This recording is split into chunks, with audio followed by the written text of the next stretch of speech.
So ngayon, ito yung nasa plano kanina. Ito yung left support, mid span, tsaka right support. Ito nakikita nyo yung mga tuldok na yan, mga itim na yan, mga bilog. Yan po yung mga bakal natin. At itong namang naka-rectangle na yan, ito po yung lateral ties o stirrup mga parekoy. So ngayon, papaliwanag ko kung ang ibig sabihin ng left support, mid span, at saka right support.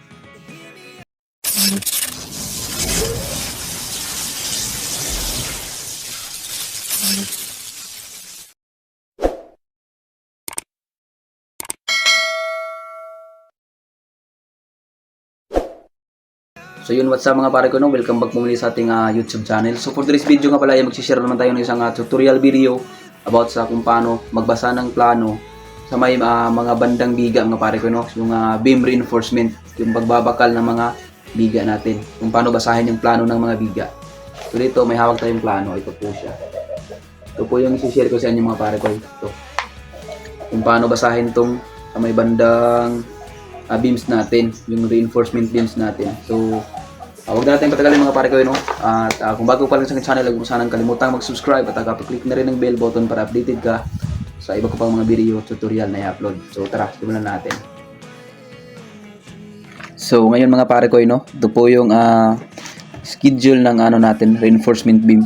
So, dito makikita natin lahat ng schedule ng natin, mga beams. Simula tie beam, roof beam at saka second floor beam. Dito natin siya makikita mga pare ko, yung schedule of reinforcement beam natin mga pare ko.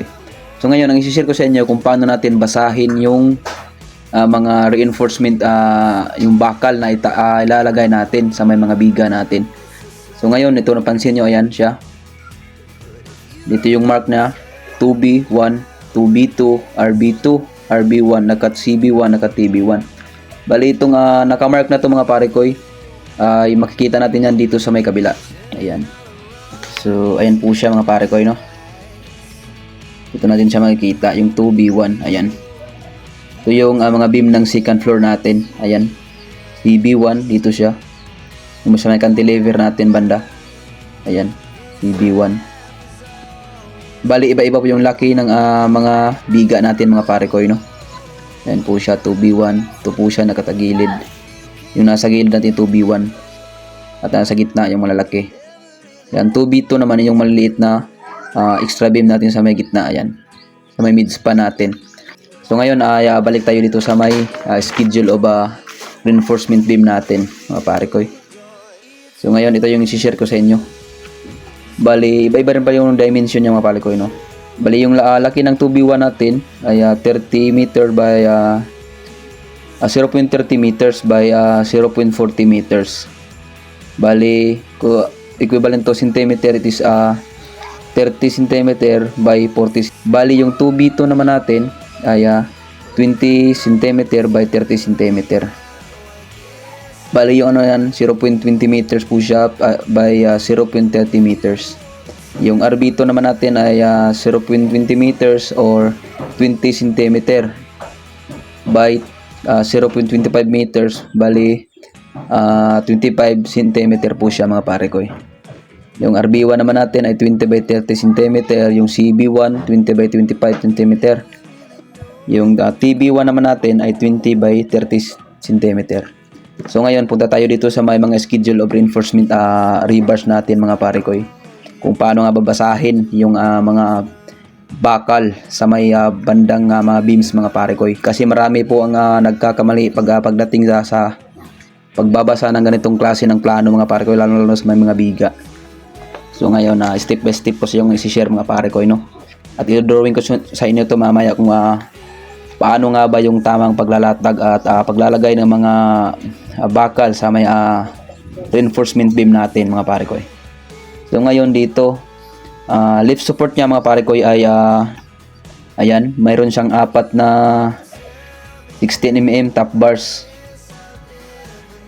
Di kasali dito yung itong crank bars natin. Crank bars po itong dalawa na to mga pare ko, no? Itong maliliit na to, ito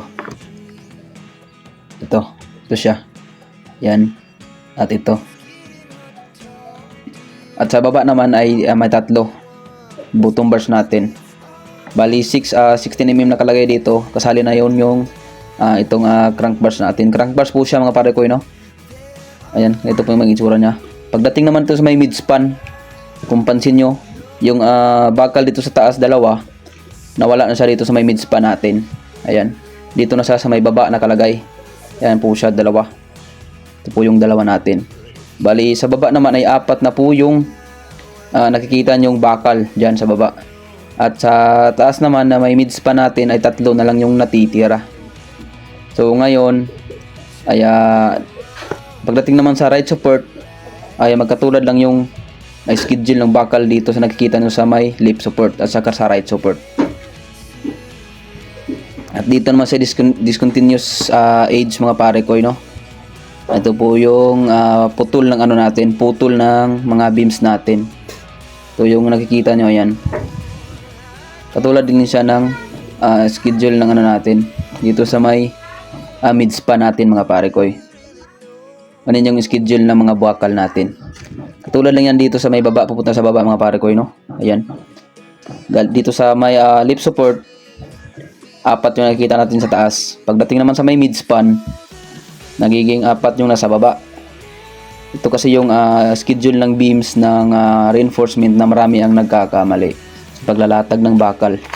So ngayon, i-drawing natin yan, papaliwanag ko sa inyo mga pare ko kung paano yung tamang paglalagay ng bakal mga pare ko, no? Kasi marami yung nagkakamali dito.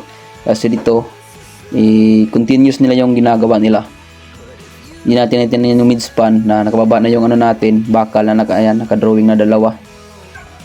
Putol po yan mga pare ko, no? Hindi po yan continuous. Kaya pagdating dito sa may midspan, itong dalawang bakal na to nakababa na siya sa may midspan natin. So ipapaliwanag ko yan mamaya mga pare ko, no? Kung paano na yan gagawin at in actual drawing mga pare ko. I-drawing ko siya mga pare ko para maintindihan nyo ng mabilis yung pagbabasa ng reinforcement beam natin. Bali ngayon ay meron akong ginawang drawing dito mga pare ko, no, para hindi na humaba yung video natin na gagawin. So ngayon, ito yung nasa plano kanina. Ito yung left support, midspan, tsaka right support. Ito nakikita nyo yung mga tuldok na yan, mga itim na yan, mga bilog. Yan po yung mga bakal natin. At itong namang naka-rectangle na yan, ito po yung lateral ties o stirrup mga pare ko. So ngayon, papaliwanag ko kung ang ibig sabihin ng left support, midspan at saka right support. So ngayon, ito po yung drawing na nasa baba. Itong naka-drawing na to, ito, nasa taas. Yan po yung concrete cover natin. At itong nasa loob, ito yung mga reinforcement rebars natin ng left support, midspan at saka right support. So ngayon, itong sa left support na nakita nyo yan, meron siyang apat na bakal. Bakal po yung mga bilog na yan, mga itim mga pare ko. Itong nasa taas, nasa midspan at sa right support ay parehas lang yung nakadrawing yan. Meron siyang dalawang bakal mga pare ko. Bali ibig sabihin mo niyan na is continuous. Ito po yung bakal na yan mga pare ko. Ito. Itong nasa taas na to, ito. Yan. Yung naka-eskwala. Ito. Bali yan, eskwala, diretso, eskwala. Yan po yung ibig sabihin ng left support, midspan, at saka right support. Yung bakal na yan, hindi po siya nagbabago. Bali, continuous po yung ibig sabihin yan mga pare ko, no? So ngayon, dito naman tayo sa may nasa gitna na bakal. Ayan. Bali dito, dalawa po siya. Pagdating sa may midspan, nasa baba na po yung dalawang bakal na yan. At pagdating naman sa right support, nasa taas na naman po siya. So ngayon, papaliwanag ko rin kung paano yan nangyari.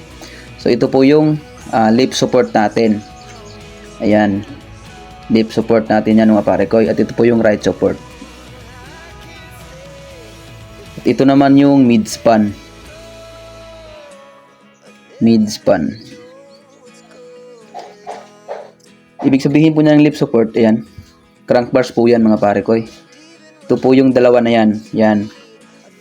Bali ito is dalawa po siya mga pare ko, no? At ito nung nasa top, ayan, 2 pieces din yan. 2 pieces 16mm. Itong dalawa na to, lip support is 2 pieces din po yan. Ito po yun mga pare ko, no? Ito po siya.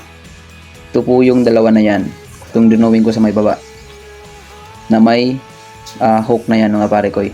Kung tawagin sa iba ay bangka-bangka mga pare ko, no? Crank bars po yan mga pare ko. Discontinuous po siya. Kaya siya dito dalawa, pagdating sa may midspan, nasa baba na po yung dalawa na yan. Pagdating naman sa right support, daging dalawa na naman yan, bumalik na naman sa dalawa. Ito po yung right support natin. At ito po siya, yung dalawang bakal na yan. Bali ito is a right support. Bali ito 2 pieces 16mm. Pa rin mga pare ko. 16mm.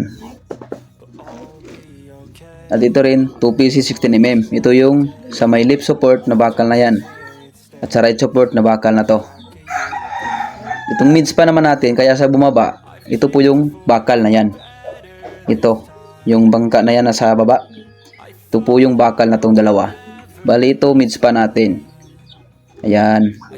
2 pieces din po yan. 16mm. At ito naman yung sa lip support, midspan, right support. Itong bakal na to, hindi siya nagbabago. Dalawa pa rin siya. Pagdating sa may midspan, dalawa. Dito sa may right support, dalawa. Bali, ibig sabihin po nan is continuous. Ito po yung bakal na yan mga pare ko. Yan, diretso. Wala po siyang putol. Ayan. So, ganun lang po kadali maglatag ng bakal sa may bandang beams mga pare ko. At basahin yung plano ng mga, kasi yung itong plano na pinakita ko kanina is walang drawing na ganito mga pare ko, no? Kaya dinowing ko siya para mas maintindihan nyo po yung paano basahin yung mga reinforcement rebars natin. Kasi dito wala po siyang nakalagay mga pare ko, no? Ayan.